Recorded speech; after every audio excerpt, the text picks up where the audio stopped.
60 വർഷങ്ങൾക്ക് ശേഷം ട്രംപ് വീണ്ടും അൽക്കട്രാസ് ജയിൽ തുറക്കാൻ പോകുന്നു. അപ്പോൾ എന്താണ് ഈ അൽക്കട്രാസ് ജയിൽ? എന്താണ് ഇതിൻ്റെ പ്രത്യേകത?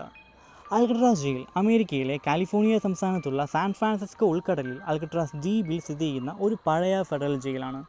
1934 മുതൽ 1963 വരെ ഇത് പ്രവർത്തിച്ചിരുന്നു. വളരെ അപകടകാരികളായ കുറ്റവാളികളെ മാത്രമാണ് ഈ ജയിലിൽ പാർപ്പിച്ചിരുന്നത്. ഈ ജയിലിന് മറ്റൊരു പേര് കൂടിയുണ്ട്, ദ റോക്ക്. ശക്തമായ കാവലും തണുത്ത കടൽവെള്ളവും കാരണം ഇവിടുന്ന് രക്ഷപ്പെടുന്നത് വളരെയധികം ബുദ്ധിമുട്ടായിരുന്നു. ഈ ജയിലിനെക്കുറിച്ച് പല ഹോളിവുഡ് സിനിമകളിലും പുസ്തകങ്ങളിലും പരാമർശിച്ചിട്ടുണ്ട്. അതുപോലെ തന്നെ എക്സാക്ട് സ്ഥാനം എന്ന് പറയുന്നത് സാൻ ഫ്രാൻസിസ്കോ ഉൾക്കടലിൽ കരയിൽ നിന്ന് ഏകദേശം 1.25 മൈൽ അകലെയാണ്. തണുത്ത കടൽവെള്ളവും ശക്തമായ ഒഴുക്കം കാരണം ഇവിടുന്ന് നീന്തി രക്ഷപ്പെടുന്നതും ചിന്തിക്കാൻ പറ്റുന്നൊന്നായിരുന്നില്ല. വളരെ അപകടം പിടിച്ചൊരു കാര്യമായിരുന്നു അത്.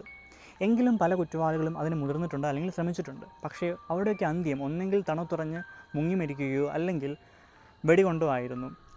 ഈ ജയിൽ കുറേ കാലങ്ങളായിട്ട് അടച്ചിട്ടിരിക്കുകയായിരുന്നു. പക്ഷേ ട്രംപ് ഇപ്പോൾ അറ്റകുറ്റപ്പണികളൊക്കെ പൂർത്തിയാക്കി ഈ ജയിൽ വീണ്ടും പ്രവർത്തന സജ്ജമാക്കാൻ ഒരുങ്ങുകയാണ്. ഈ ജയിലിനെക്കുറിച്ച് നിങ്ങൾക്ക് നേരത്തെ അറിയാമായിരുന്നെങ്കിൽ എന്തായിരുന്നു അറിയാമായിരുന്നു ഒന്ന് കമന്റ് ചെയ്യാമോ? വീഡിയോ ഇഷ്ടമായെങ്കിൽ ലൈക്ക് ആൻഡ് സബ്സ്ക്രൈബ് ചെയ്യുക.